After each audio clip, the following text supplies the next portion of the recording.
I wanted to talk more about two books that, well, I read them a while ago, and yeah, they're very interesting, and I know for a fact that they can really, really help you write better characters, even if they're good ones.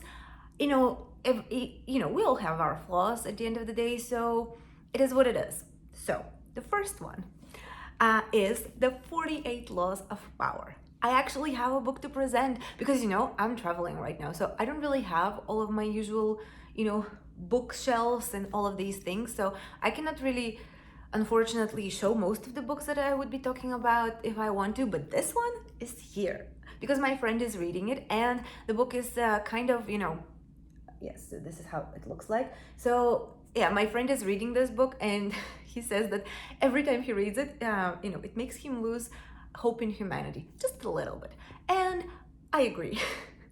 It's very easy if you don't know what the book is about. So it's by Robert Greene, and he has all of these. He has a whole series just dedicated to laws of this and laws of that. There's laws sorry, this is the power. There's laws of war, of human nature, I think. And personally, I want to read all of them. So far, I've only read this one and the other one that I'll show you. However, they're very good. I mean, they're awful, like truly horrible. However, they're also just showing you what human nature is like. And so, yeah, so this one in particular, it talks about, just the different strategies that people have used in the past and they currently still use to gain more power and to get to positions of power. And it's unfortunate. It's really unfortunate that these things are happening, but they are. And so I don't know. I mean, you cannot blame the book for just showing you how beautiful humanity can be. And that's, sarcasm in case you couldn't tell. So because we have wonderful laws like, what was it? Like number 2, never put too much trust in friends. Learn to use your enemies. I mean, that's a very smart, honestly, advice. However, it does sound pretty horrific, doesn't it? And it goes against everything that, Disney movies would have you believe. So I guess, maybe that's a good thing. I don't know. Well, this one is pretty sound. Okay, law number 9, win through actions, never through argument. That makes so much sense because honestly, if I've learned anything in my life, arguments never work. Even if you have the best argument in the world, the other person can just say, yeah, well, I disagree. And, I'm set in my way. Blah, blah, blah. That never works. So, in case you want to prove someone right, just do it through action. Okay. Law number 8, make other people come to you, use bait if necessary. These are lovely, just lovely. And look, probably my favorite law, number 7, get others to do the work for you, but always take the credit. We've all, what do movies and books and such teach us? Whenever, there's a group project, it's always the group that did it. It's never, the one person. But then if you can somehow manage to weasel your way into proving, this is awful, into proving that you were in fact the one who did it, but just didn't want to take credit because you're that humble. You should do it. Of course, no. This is not me trying to, tell you what to do. It's just for your characters. I wanted to demonstrate what, just a little bit of what this book is about. I personally found it quite fascinating, just because, it's pretty big. It's about 400 pages long, and inside it, the author provides a lot of stories, that basically prove his point. So he would say he would state the law, in the chapter, then he would state,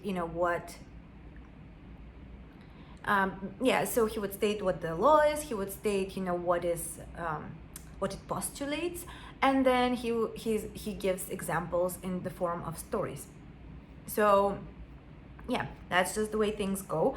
And it's really, really interesting because you get to learn all of these fascinating stories that maybe you've heard before, but not necessarily, realized, or maybe processed in the same way. Like, for example, there's a story of a guy who sold the Eiffel Tower twice, okay?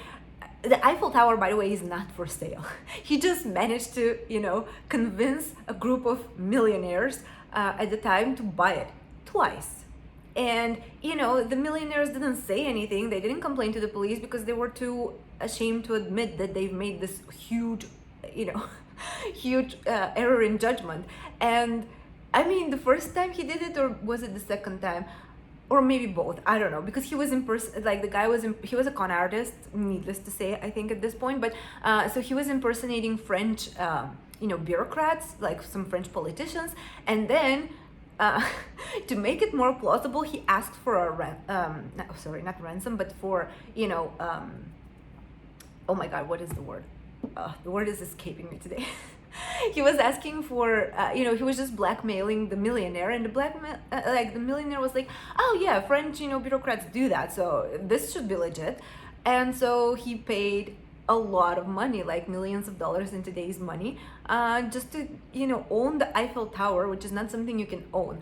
So, it's pretty funny, and it's also kind of sad that a lot of the stories do involve con men, so maybe that's, take it for what it is. But yes, so in case you're writing a villain, or in case you want to give your character maybe a starting flaw, that would be good. I mean, for example, never trust your friends. Maybe, use your enemies. Maybe that can be a good offset. And at the end, your character can learn to also trust his friends, and maybe not being such a manipulative a-hole. But yeah, it's basically a book about manipulation. And I know that a lot of people, when they first hear about it, they get very freaked out. But I would say, as writers, we need to know the good, the bad, and the ugly, honestly. And in case you, especially if you're on the younger side, in case you haven't, encountered such people, it can be pretty unbelievable, if I'm being honest, because let me side rant. Let me give you an example, okay? One of the reasons, so have you seen Thor? Okay, maybe a little bit of a spoiler for Thor, the first movie, and one of the reasons why I absolutely adore Tom Hiddleston as an actor, because the first time I watched Thor, I think I was 20 or whatever, like whenever it came out. I was pretty young, and 20 something maybe. Okay, anyway, I watched it. It was a nice movie. I enjoyed it. I didn't pay that much attention to it. A few years later, I watched it again. And only this time, something else had happened. I had been exposed to very manipulative people. And there was this one person in particular, just when you start observing manipulative people and how they behave and how they want to elicit a reaction out of, the surrounding people, it's truly fascinating. And so it was my first time encountering such a person, or at least the first time that I realized that that person was such a manipulator.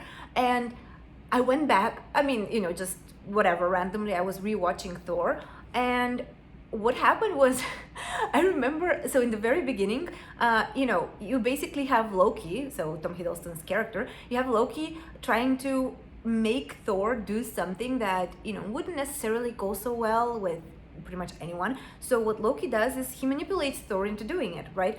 And that's when I came to appreciate Tom Hiddleston's acting, because he was literally behaving the exact same way that this manipulative person that I saw in real life was behaving. I mean, literally just saying the right things and then just withdrawing a little bit, maybe saying them with a smile, and then immediately when the other person, the manipulated person, looks away, the smile is just gone, and it's just their eyes going around and waiting for the reaction to come. And it was fascinating.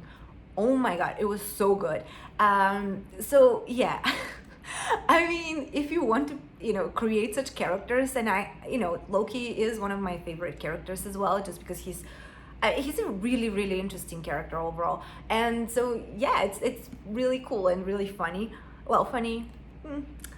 If you encounter this in real life, maybe not so funny, but it's also very interesting to see, like, what, for example, maybe someone who is more manipulative, more not necessarily even ambitious, but just manipulative would do. This is a really good book. And in case you want to improve on your characters, go for it. And this brings me to the second book that I wanted to talk to you about. So this is actually, it's the pocket-sized edition. The pocket-sized edition. So this is The Art of Seduction. Oh my God, this is so shiny. I apologize for that, but this is The Art of Seduction. This is, I mean, it has the same version like this one, like really thick. So this is as I said, it's the pocket-sized edition, but it does have the big version. And it's also so good. In case you're interested in romance and all of these things, you should definitely read this book. And honestly, it's again all about manipulation. It's truly fascinating. So basically, the book is divided into a few sections where they first tell you, what is your natural, style of seduction, like how you naturally approach something, and then they give you, different strategies of how to seduce people. And in the original version, in this one they don't have it, but in the original one you have 18 victim types, which I find to be super fascinating. I mean, first of all, people are called victims. I think that's all you need to know. But it's also really, really interesting because I realized my victim type, and I just had so many realizations about just my own personal journey. And I cannot do any of this, which is probably why I'll die alone, but that's a whole other topic for another day. And yes, so this one, if you're really writing love stories, I think you can find, especially in the strategy section, you can find really interesting things. For example, so I will give you an example with something that I noticed after I read this book. Maybe I wouldn't have necessarily noticed it beforehand, and it was really fascinating. It's from an anime called Your Lie in April. So it's on Netflix in case you want to watch it. It's a love story. Normally, I'm not that much... not that much. I'm not at all into love stories.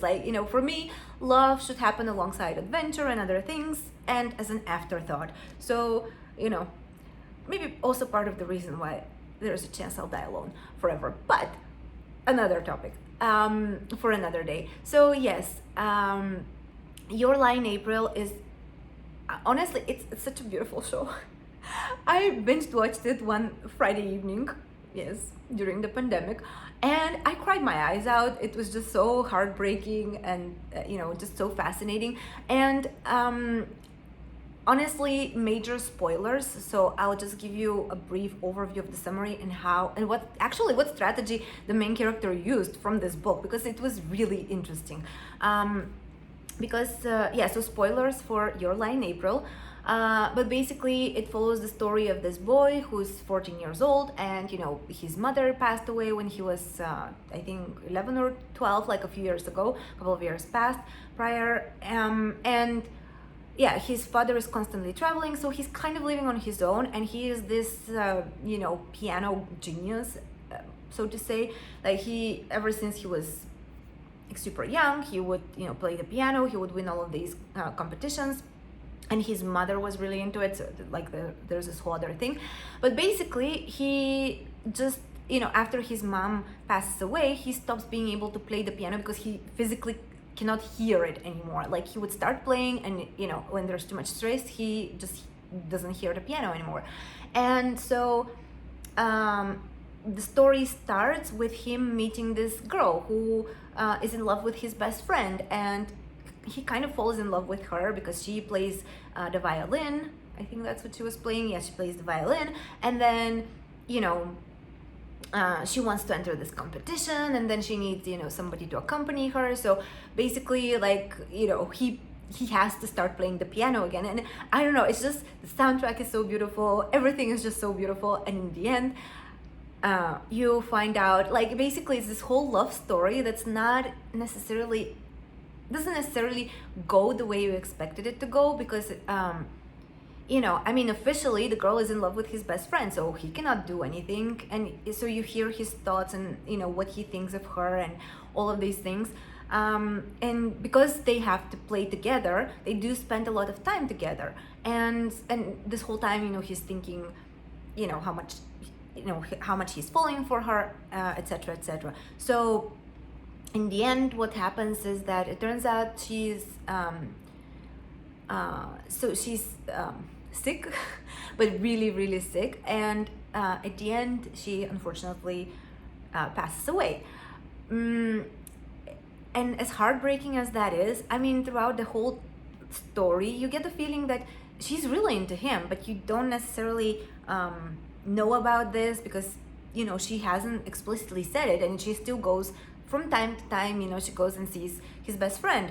And so in the end, it turns out, you know, that actually she was in love with him the entire time, and she sends him this letter where she states that the only thing, like everything else she said was true. The only lie she said was that she was in love with his best friend when she was actually in love with him. And because she knew that if she came right out and said that she was in love with him, he would probably dismiss her. So she found this other way to just interject herself into their group and make him feel not so intimidated by her. And she just wanted to, you know, get to know him and hopefully, you know, help him get back to the piano. And, you know, it's just such a beautiful story. I honestly, I get emotional just thinking about it. It's really, really beautiful. I highly recommend that you watch it. Yeah, I mean, if you love stories, you're going to love that one. If you don't love them, you know, like I'm not that much into them, you're still going to love them probably. I hope this is a good recommendation. But yes, so going back to the art of seduction, because this is actually one of the strategies to just, you know, not like if you like someone, don't go necessarily, you know, to them and tell them directly, which I usually that's what I do. It has not worked well ever. So let me tell you, also from experience, never do that. But their best friend, now that's something to actually, you know, really do. So, and I mean, this is literally what she did. And I remember watching it thinking, oh my God, this is exactly straight out of the art of seduction. And I mean, I know it's a story, and, you know, in the story it worked out.